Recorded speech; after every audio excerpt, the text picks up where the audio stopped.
Hello दोस्तों इस video में मैं आपको इतिहास यानी हिस्ट्री से जुड़े हुए प्रश्नों को शामिल कर रहा हूं। और ये दोस्तों आपको ये मतलब कि विभिन्न जो परीक्षा होती है तो सभी परीक्षाओं में इतिहास से ज़्यादा ही प्रश्न रहते हैं। और दोस्तों एक तरह से जिस भी विद्यार्थियों को इतिहास पे पकड़ हो जाता है तो उनकी जो मार्क्स है तो उनको ज़्यादा मार्क्स आता है, कट ऑफ उनका ज़्यादा रहता है, हाई रहता है। तो इतिहास चूंकि दोस्तों इतिहास जो है सभी विषय से संबंधित है और जो भी घटना घट चुकी है वो इतिहासी है। तो एक तरह से देखा जाए तो सभी सब्जेक्ट जो है, सभी विषय जो है इतिहास से जुड़े हुए हैं। तो इसे शुरू करने से पहले आपसे निवेदन करता हूँ कि आप अपने चैनल को सब्सक्राइब करें ताकि और भी बहुत सारे महत्वपूर्ण वीडियो आप तक मैं पहुँचा पाऊँ। तो शुरू करते हैं दोस्तों। तो ये पहला प्रश्न है दोस्तों। इस वीडियो में मैं आपको जो है कि लगभग 52 प्रश्नों को शामिल करने जा रहा हूँ, तो बहुत इंपॉर्टेंट है, बहुत महत्वपूर्ण है। तो आप देखेंगे, ध्यान से देखें और इसे याद कर ले देखते देखते, ताकि आपको अगर ये दोबारा आपके सामने आए तो आप गलती ना करें। ठीक है, तो शुरू करते हैं। तो ये जहांगीर हैं, तो जहांगीर के दरबार का जो चित्रकार था ख्वाजा मंसूर, प्रख्यात चित्रकार थे। तो वे चित्रकारी करते थे, चिड़ियों और पशुओं के रूप चित्रों का चित्रकारी करते थे। ठीक है, तो ख्वाजा मंसूर जो है चिड़ियों और पशुओं का रूप चित्रों का चित्रकारी करते थे। अब नेक्स्ट दूसरा जो है ख्वाजा अब्दुस सामद जो है अकबर के दरबार का चित्रकार था। ख्वाजा अब्दुस सामद अकबर के दरबार का चित्रकार था। और तीसरा है यानी कि 1663 ईस्वी में औरंगजेब के आदेश पर शेख निजाम की अध्यक्षता में 6 व्यक्तियों द्वारा संकलित फतवा ए आलमगीरी, ठीक है, का वो धार्मिक विनियम समुच्चय था। ठीक है, अब इसमें चौथा है कि शेख अहमद सरहिंदी को जहांगीर द्वारा बंदी बनाया गया था। पांचवा है कि आगरा और फतेहपुर सीकरी दोनों ही लंदन से बड़े हैं, यानी कि लंदन सिटी जो है वो आगरा से और फतेहपुर सीकरी दोनों से छोटे हैं। तो ठीक है, यह विवरण ऐसा किसने कहा था? तो ये रॉल्फ फिच ने कहा था। उसके बाद छठा है कि मराठा काल में लिखी गई दासबोध, ये मराठा काल में लिखी गई पुस्तक है दासबोध, का लेखक थे रामदास। ठीक है, रामदास हैं लेखक थे। औरंगजेब के पुत्र अकबर ने अपने पिता के विरुद्ध मराठों से सहायता मांगी थी।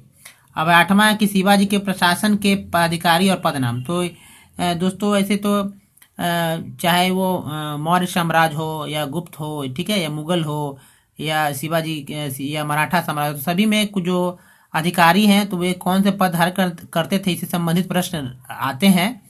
तो यहाँ देखते हैं कौन कौन से हैं। तो ठीक है, तो अमात्य है, तो अमात्य का पद नाम था वित्त, इनको कार्य मिला हुआ था वित्त मंत्री, यानी वित्त मंत्री का जो पदाधिकारी थे वह अमात्य थे। दंडाध्यक्ष जो है धार्मिक प्रमुख थे। सचिव जो है गृह सचिव थे। और सुमंत जो कि विदेश सचिव उनका पद है। तो दोस्तों सुमंत से संबंधित प्रश्न कई बार आ चुके हैं, तो इसको ध्यान रखेंगे कि सुमंत जो है विदेश सचिव हुआ करते थे। अब नौमा है कि ब्रेगंजा की राजकुमारी कैथरीन के चार्ल्स द्वितीय से विवाह के अवसर पर ब्रिटिश को मतलब इंग्लैंड को जो है इंग्लैंड के जो राजकुमार है चार्ल्स द्वितीय को बम्बई दहेज में मिल गया था। तो दिया था इस बम्बई को किसने दिया था? तो स्पेन वासियों ने चार्ल्स द्वितीय को दिया था, जिसने कि ईस्ट इंडिया कंपनी को भाड़े पर दे दिया था। ठीक है, अब 10वां प्रश्न देखते हैं। तो ये देखिए दोस्तों, 10वां प्रश्न है कि 17वीं शताब्दी में भारत और जावा के बीच व्यापार पर किनका प्रभुत्व था? तो ये डच ईस्ट इंडिया कंपनी का प्रभुत्व था, यानी कि उनका प्रभुत्व था। 11वां प्रश्न है, 11वां जो है कि 17वीं शताब्दी में मुगल साम्राज्य का सबसे बड़ा बंदरगाह पश्चिम भारत में था। उसके बाद बंगाल में 12वां, बंगाल में मुर्शिद कुली खां के राजस्व सुधारों के परिणाम स्वरूप वहां का वार्षिक राजस्व लगभग 80 लाख रुपए हो गए थे। यानी ठीक है, तो उसने जो राजस्व सुधार किए थे जिसके कारण से वार्षिक जो है राजस्व हो गया था 80 लाख रुपए हो गए थे उस समय। बहुत बड़ी रकम है दोस्तों। अब है कि 13वां जो है, अंग्रेजों ने मुगल सम्राट शाह आलम द्वितीय को कड़ा और इलाहाबाद वापस किया था, यानी कि संधि हुई थी। इलाहाबाद की संधि 1765 में हुई थी। उसके परिणाम स्वरूप शाह आलम द्वितीय को इलाहाबाद और कड़ा और इलाहाबाद का जो है जगह देकर उन्हें स्थान दे, मतलब वो जो प्रदेश था उसको देकर उन्हें वहीं रहने को बाध्य कर दिया था। 14वां है कि हिंदू पद पातशाही शब्द को मराठा साम्राज्यवाद सही प्रकार परिभाषित करता है। 15वां है दोस्तों कि रणजीत सिंह की मृत्यु के बाद उत्तराधिकार के संघर्ष में खड़ग सिंह ने सत्ता हड़प ली थी। ठीक है, रणजीत सिंह के बाद खड़ग सिंह ने सत्ता हड़प ली थी। 16वां है टीपू सुल्तान है, तो टीपू सुल्तान से संबंधित है कि टीपू सुल्तान ने के समय में या उनसे संबंधित क्या क्या घटनाएं हुई है। तो टीपू सुल्तान ने फ्रेंच यानी फ्रांसीसी ईस्ट इंडिया कंपनी से मैत्री सहयोग मांगा था।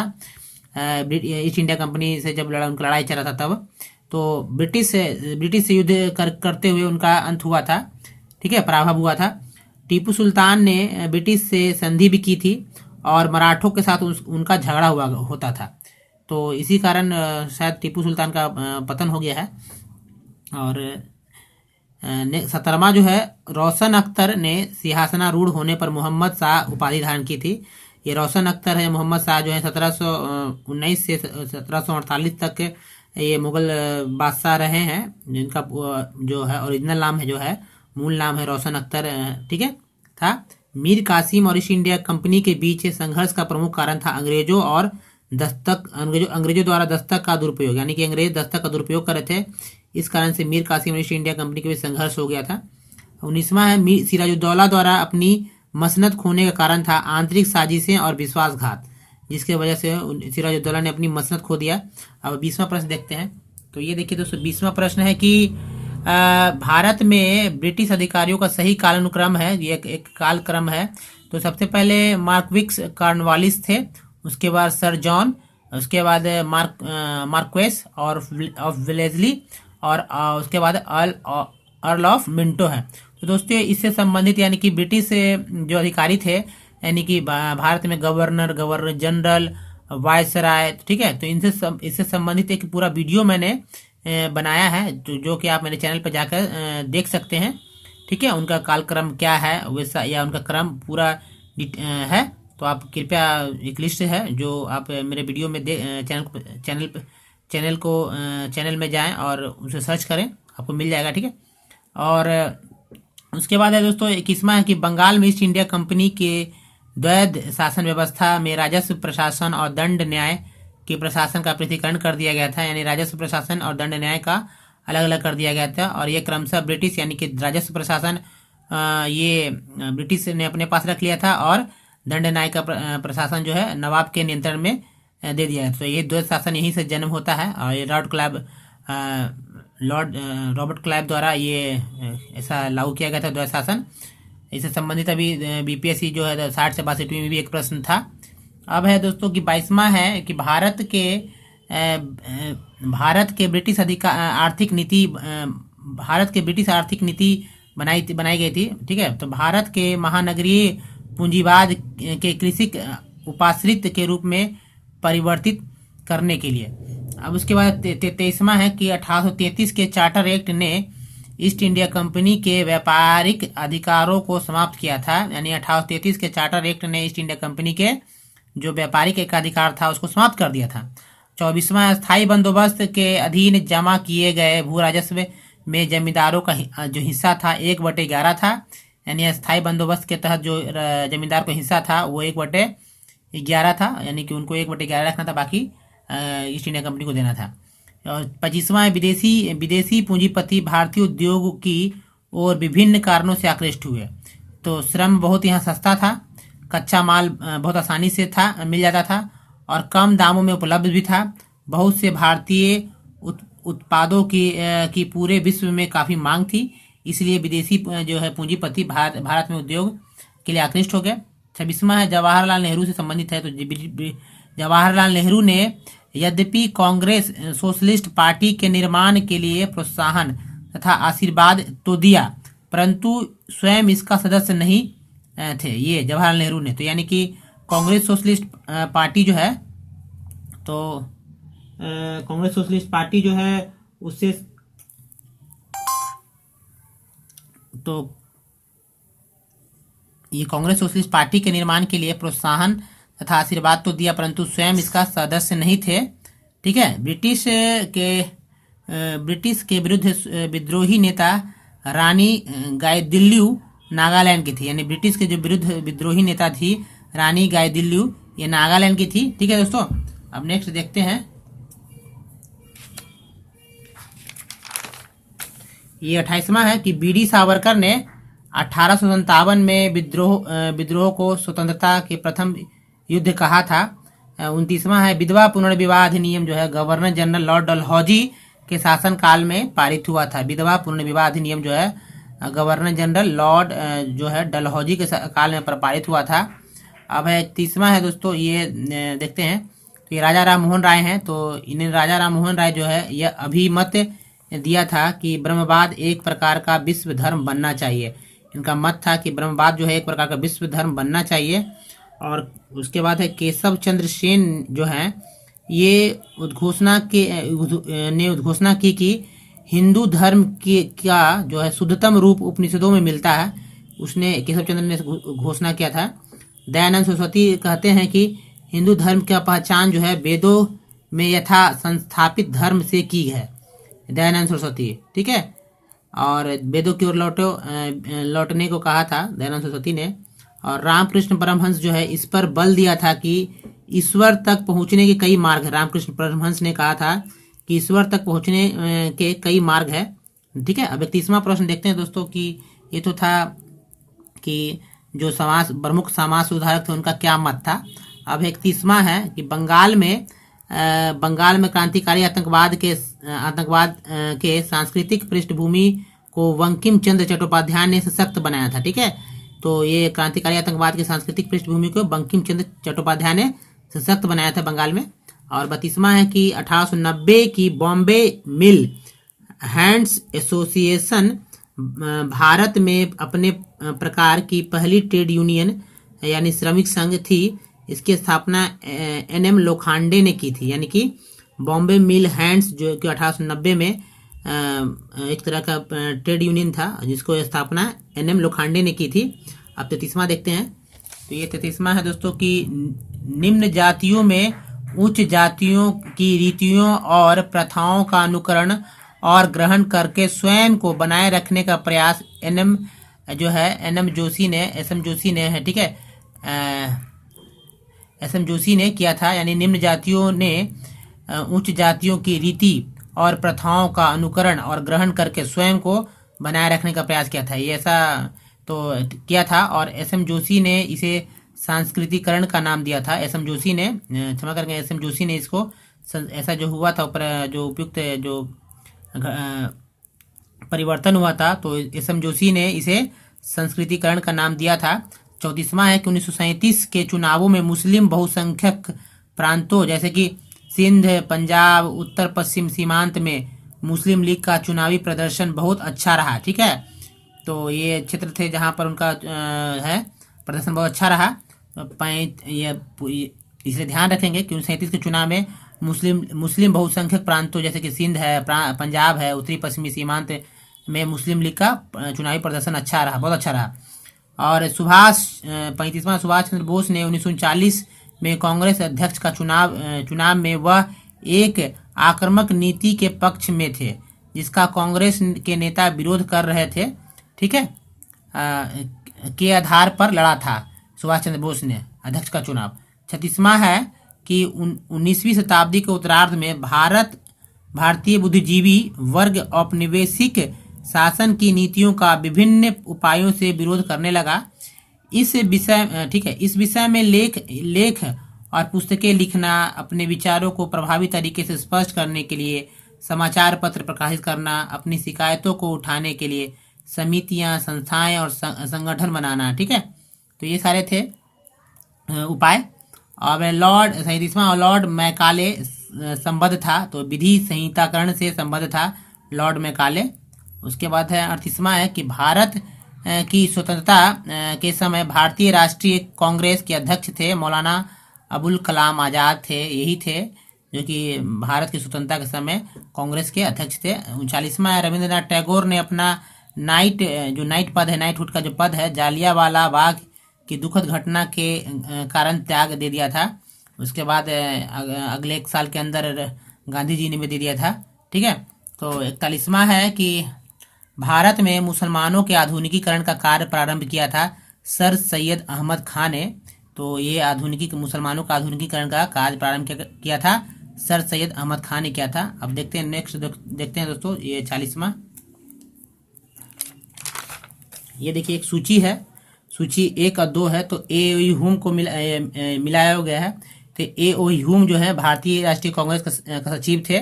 इन्हें कांग्रेस के स्थापना का श्रेय इन्हीं ही जाता है। सर सैयद अहमद खान जो हिंदू और मुस्लिम भारत की 2 आंखें थी, इन्होंने ऐसा कहा था, ठीक है।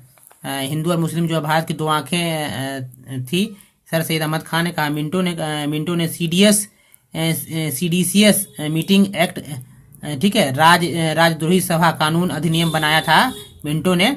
उसके बाद फूलर ने है पूर्वी बंगाल और असम का लेफ्टिनेंट गवर्नर था। फूलर जो है पूर्वी बंगाल और असम का लेफ्टिनेंट गवर्नर थे। अब 42वां है कि देवबंद स्कूल कहाँ है। देवबंद के स्कूल के जो है ये सब, ठीक है, देवबंद जो स्कूल है इसकी स्थापना सैयद अहमद मदनी ने किया था। सैयद अहमद मदनी ने, बहुत इंपॉर्टेंट है दोस्तों, ध्यान रखेंगे, इसे याद करें क्योंकि ये बहुत इंपॉर्टेंट ही है, ठीक है। मजलिस ए अहरार, मौलाना आज़ाद ने इसकी स्थापना की थी, मजलिस ए अहरार की स्थापना। और खुदाई खिदमतगार जो है दोस्तों अब्दुल गफ्फार खान ने इसकी स्थापना की थी। तो बीपीएससी की 60 से 62वीं की परीक्षा में एक प्रश्न इसी से था ही कि खुदाई खिदमतगार की स्थापना किसने किया था। तो अब्दुल गफ्फार खान ने किया था, इसलिए ये बहुत इंपॉर्टेंट है। और देखिए ये प्रश्न आते ही पुराने प्रश्न हैं, लेकिन ये अभी भी आ रहे हैं और आगे भी आए, आपके सामने आएंगे। इसलिए ध्यान से बातों को समझें और याद रखने का प्रयास करें दोस्तों। बार बार वीडियो को देखें, तभी आपके जो आपको देखने का जो उद्देश्य है वो पूरा हो सकेगा। तो 43वां है दोस्तों कि निष्ठा के जोरदार स्वीकारोक्तियों के बावजूद किंचित सहानुभूति ही थी। नरम दलीय और गरम दलीय दोनों को ही जर्मन विजयों की जानकारी से एक समान संतोष हुआ। वास्तव में जर्मनी के लिए कोई अनुराग नहीं था, केवल हमारे शासकों को नीचा दिखाने की इच्छा थी। यह जवाहरलाल नेहरू ने लिखा था इस तरह का, ठीक है, जवाहरलाल नेहरू ने लिखा था। और अब यहाँ पर भी देखते हैं दोस्तों, तो ये गोखले जो है सर्वेंट्स ऑफ इंडिया सोसाइटी की स्थापना किया था। नारायण मल्हार जोशी जो all India trade union Congress की स्थापना किया था इन्होंने। एनी बेसेंट ने होम रूल लीग की स्थापना किया था और बाल गंगाधर तिलक ने भी किया था। तो खैर यहाँ पर एनी बेसेंट है। दादा भाई नौरोजी ने ब्रिटिश इंडियन एसोसिएशन, दोस्तों इससे भी संबंधित एक प्रश्न था इस बार बीपीएससी 60 से 62 में कि पूर्ववर्ती कांग्रेस का पूर्ववर्ती जो है संगठन का नाम बताना था। तो कई लोगों ने बताया भी है। तो दादा भाई नौरोजी जो है British east India company British Indian association की स्थापना किया था। 45वां देखते हैं दोस्तों, हीनयान और महायान बौद्ध मत, ठीक है, बौद्ध मत 4 परिकल्पनात्मक विचार पद्धतियों वैभाषिक, सौत्रांतिक, माध्यमिक और योगाचार में विभाजित थे। ये जो हीनयान और महायान जो है बौद्ध मत 4 विचार पद्धतियों में, यानी वैभाषिक, सौत्रांतिक, माध्यमिक और योगाचार में विभाजित थे। इन चारों विचार पद्धतियों के संदर्भ दर्शन के ब्राह्मण ग्रंथों में मिलते हैं, ठीक है। तो ये सब किस तरह बटे हैं बौद्ध धर्म, तो उसके बारे में यहाँ पर है। अब है नेक्स्ट देखते हैं 46वां है। तो 46वां है दोस्तों कि भारत में भारतीय आर्य, इंडो आर्यन, मध्य एशिया के किसी स्थान से संभवतः यूराल श्रृंखला के दक्षिण और कैस्पियन सागर के पूर्व में स्थित क्षेत्र से आए थे। यानी कि जो भारतीय आर्य थे यानी इंडो आर्य थे, मध्य एशिया के किसी स्थान से आए थे। संभवतः वो क्षेत्र था यूराल श्रृंखला के दक्षिण और कैस्पियन सागर के पूर्व में स्थित था, वहाँ से आए थे। और वे अपने भारोपीय पड़ोसियों के द्वारा पराजित किए गए थे, ठीक है। 47वां भागवत धर्म का जो है प्रसार पश्चिमी भारत और उत्तरी दक्कन में हुआ था। भागवत धर्म का प्रसार पश्चिमी भारत और उत्तरी दक्कन में हुआ था। 48वां है कि पतंजलि यह साक्ष्य देता है कि मौर्य काल में धन के लिए नए पंथ और अंधविश्वास परिवर्तित हुए थे। राज्य में किसी भी अप्रत्याशित आर्थिक संकट का सामना करने के लिए कोषागार का पर्याप्त भरा रहना आवश्यक था। 49वां है कि कुषाण फारसी खाड़ी और लाल सागर से होकर समुद्री व्यापार करते थे, ठीक है, यानी कुषाण करते थे, फारसी खाड़ी और लाल सागर से होकर समुद्री व्यापार करते थे। 50वां है कि गुप्तोत्तर कृषि संरचना जो की विशेषता एक सामंती ढांचे का विकास है और इस काल में बड़े पैमाने पर भूस्वामी मध्यस्थ वर्ग और आश्रित किसान वर्ग का अस्तित्व है। यानी भूस्वामी जो है भूस्वामी मध्यस्थ हो गया या आश्रित किसान इसी काल में आए हैं गुप्तोत्तर काल में, अब उनका अस्तित्व आया है। और 51वां है कि कुछ पल्लव अनुदानों में अनुदत्त गांवों में राजसी अधिकारियों का प्रवेश निषिद्ध किया गया था। ठीक है, कुछ पल्लव अनुदानों में अनुदत्त गांवों में राजसी अधिकारियों का प्रवेश निषिद्ध किया गया था। 50 ठीक है 51वां। अब 52वां जो लास्ट है दोस्तों, तो गुप्त काल में अनुलोम विवाह प्रचलन में थे। गुप्त सम्राट विदेशियों को हिंदू धर्म के अंदर समा लेना चाहते थे। ठीक है दोस्तों, तो इस वीडियो में दोस्तों सिर्फ यहीं तक। और दोस्तों मैं थोड़ा सा कुछ बहुत सारे जो हैं मेरे जो सब्सक्राइबर हैं, जो मेरे व्यूअर हैं, वे कहते हैं कि बहुत तेज़ी में बोलते हैं। तो दोस्तों चूँकि बहुत सारी बातों को बहुत कम समय में शामिल करना होता है, इसलिए मैं थोड़ा सा फास्ट बोलता हूं दोस्तों। तो कृपया मेरी भावनाओं को समझें और मेरे चैनल को सब्सक्राइब करो दोस्तों। धन्यवाद दोस्तों।